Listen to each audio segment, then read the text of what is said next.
Hola a todos amigos, bienvenidos a Vida Visión TV, el canal de televisión evangélica de la Costa del Sol. Emocionado de estar contigo un día más en un nuevo programa de encuentros con la historia, ni más ni menos. Qué importante encontrarse con el pasado para poder tener esperanza en el futuro, ¿verdad? Y así siempre de la mano del doctor en historia, Juan Manuel Quero. Querido Juan Manuel, ¿cómo estás? Muy bien, Juan Carlos, un gusto de estar contigo de nuevo, hablando de estos temas tan importantes para todos. Sí, porque al final vivimos en una sociedad y no nos damos cuenta de la influencia que la Iglesia ha tenido y el peso que ha tenido en los logros sociales que hay en la vida. Hemos estado hablando en programas anteriores de Pestalozzi, que para muchos oyentes era un misterio y revelamos, ¿no? Porque todo está basado en el libro Enseñar para la vida, ¿no? Que tú has escrito, que es un ensayo, ¿no? de una tesis de estos personajes. Y ahora vamos a hablar de Kraus. Era En realidad Kraus era coetáneo o contemporáneo de ese tiempo de Pestalozzi, que era un tiempo muy especial, el momento histórico donde viven ellos. Destacan, pues, digamos, principios que son muy importantes conocer y que van a influir en los cambios de los sistemas pedagógicos en todo el mundo. De hecho, quien va a estudiar pedagogía en la universidad se encuentran con estos personajes.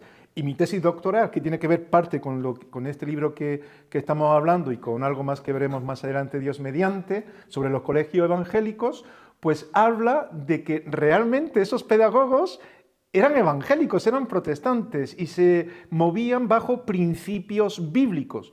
Porque como tú decías, tenemos que mirar a la historia y ver todo lo que ha ido ocurriendo para mirar luego con esperanza al futuro.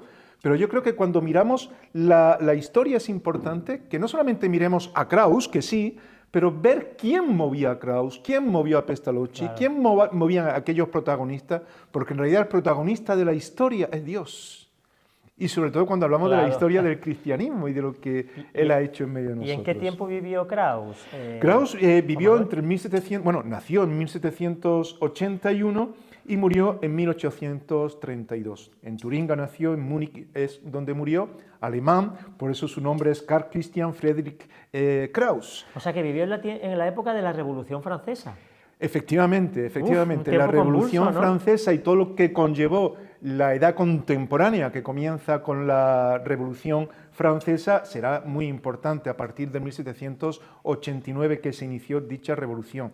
Kraus vivió todo eso y claro, eso tuvo unas repercusiones muy, muy fuertes. Incluso todavía estaba existiendo el Sacro Imperio Germano y Romano.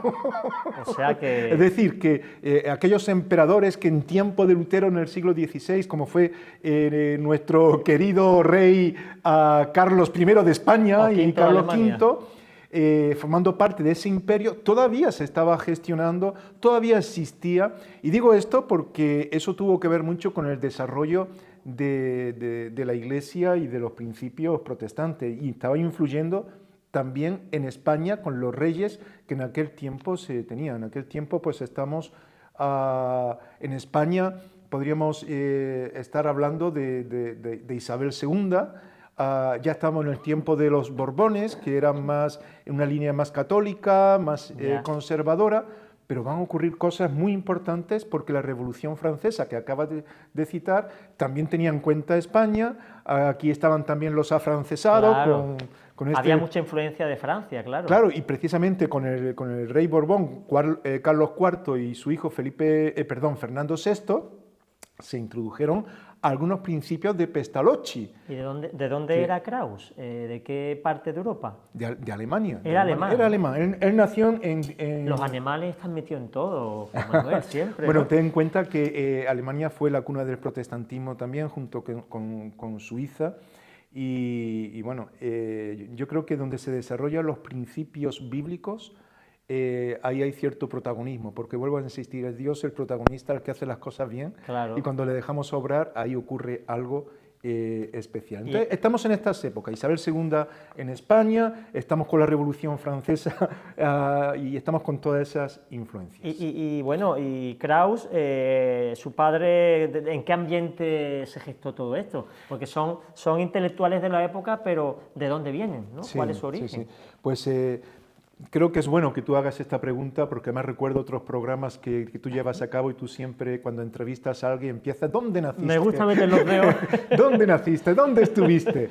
Bueno, pues Kraus efectivamente nació, creo que lo comentaba antes, en Eisenberg, en Turinga, que es Alemania, y murió en Múnich. Su padre era pastor y predicaba en una iglesia regularmente y su hijo se formó bajo las enseñanzas de su padre. Si Pestalozzi tuvo mucha influencia de su madre, sin embargo, en este caso, el padre fue fundamental para él, fue educado en el ambiente protestante, bíblico, y de hecho, pues eso le llevó a considerar una serie de cosas muy importantes. Cuando su padre murió, fíjate lo que escribió Pestalozzi, lo tengo recogido en el libro porque me parece muy interesante. Dice, si yo tuviera que elegirme hoy un padre, no conozco a ningún hombre que pudiese preferir al que he tenido, con quien deseo y espero volver a vivir unido.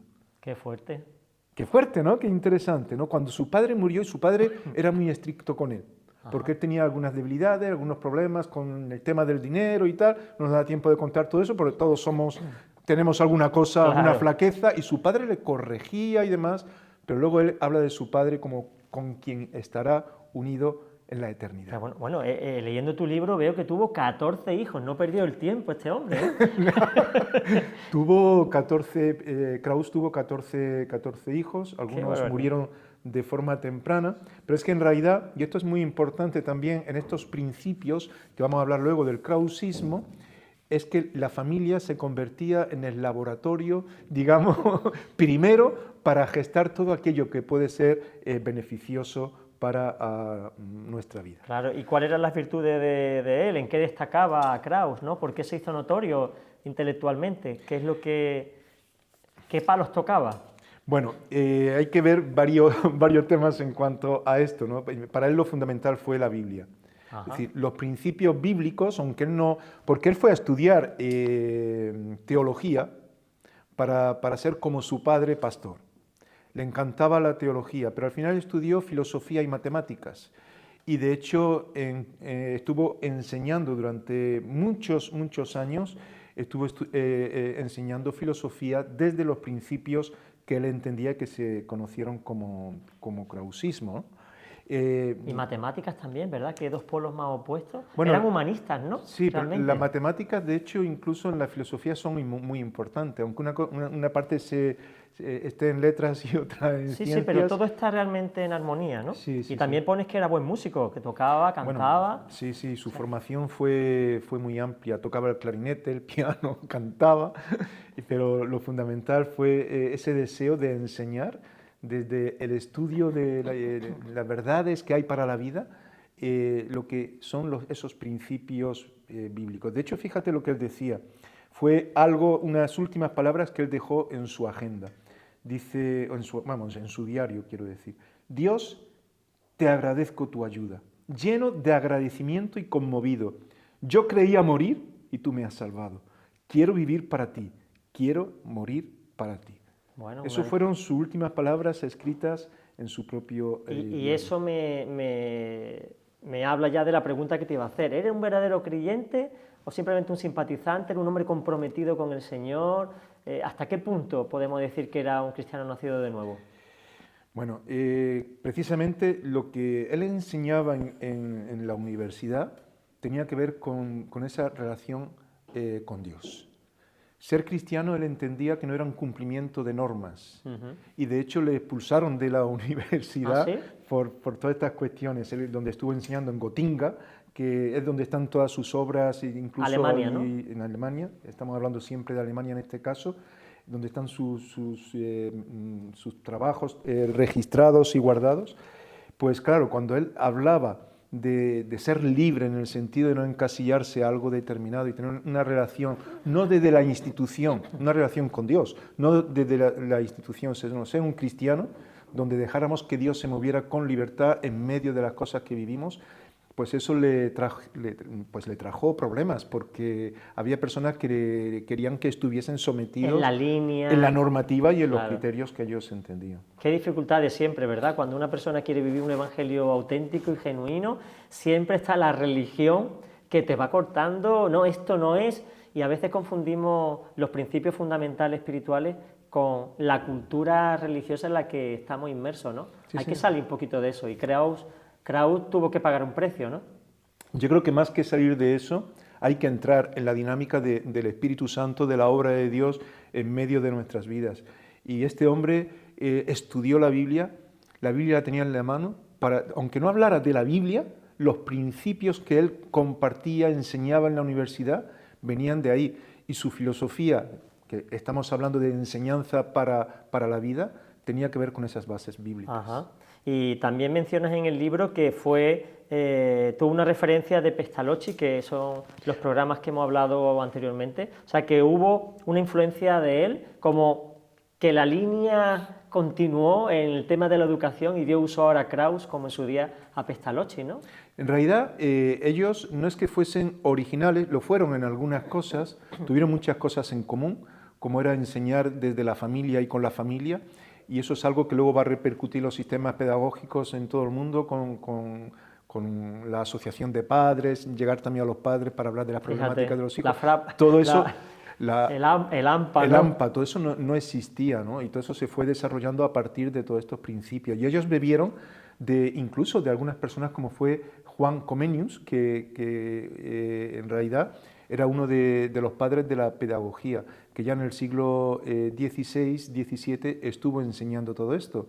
Entonces, claro, Krauss conocía, en realidad se consideraba un discípulo de Juan o John Comenius, pero al mismo tiempo compartían es decir, Pestalozzi y él mismo, como decíamos al principio, contemporáneos, incluso Froebel tuvo contacto directo con Krauss, que era un discípulo también de Pestalozzi, y juntos implementaban todo aquello que tenía que ver con su tiempo y que luego nos vino al nuestro de forma pues muy positiva, muy buena. Estamos terminando porque el tiempo se está agotando, pero hay un punto que me ha dejado muy sorprendido porque hay una frase muy rotunda, sumum bonum. Lo mencionas en el libro, que era el sumum bonum, para que todos nuestros espectadores puedan saberlo. A ver, en realidad en filosofía es muy común el sumum bonum, es lo que todos los filósofos buscan, que es el máximo bien, el bien más sublime. ¿La felicidad? La felicidad plena, cómo alcanzarla, cómo llegar, porque en definitiva, sea uno mecánico de coches, albañil, profesor, lo que sea, todo el mundo busca lo mismo. Entonces los filósofos en su tiempo pues trabajaban sobre todo esto. Y Krauss, como filósofo también, pues bebió de otros muchos filósofos de la época. La filosofía protestante es muy interesante, tener en cuenta a Schelling, a Fichte, Hegel, Lessing, Goethe, Kant, todos ellos se movieron en todo esto. Algunos hablaban de lo subjetivo, qué es lo que había dentro del hombre, que le movía hacia algo, otros hablaban de la verdad absoluta, otros hablaban de un idealismo, que hay algo que alcanzar, que Dios ha impregnado este mundo para que... Y todo eso en conjunto buscaba la línea de lo que era la voluntad de Dios para este tiempo, aunque no se le llamase así. Y Krauss, igual que Pestalozzi en otro momento, pues bebieron también de todo esto. ¿Ellos tenían algún tipo de club? O sea, yo estoy pensando ahora en estos clubes ingleses donde los intelectuales se reunían, o estos bohemios en París. ¿También había una élite ahí intelectual que se reunía, o cada uno trabajaba independiente? Brevemente, porque ya estamos terminando. Sí, veremos en el próximo programa algo sobre esto, pero se crea una escuela, se crea no solamente una filosofía, porque el krausismo fue mucho más, fue una revolución que iba a impregnar Europa y todo el mundo. Entonces todo se dirigía hacia donde estaban esos núcleos para aprender, enseñar en las universidades y desarrollar todo ello. Pues Juan Manuel, ya hemos terminado. Para, en definitiva, llegar a la conclusión de que el sumum bonum es Cristo. Amén.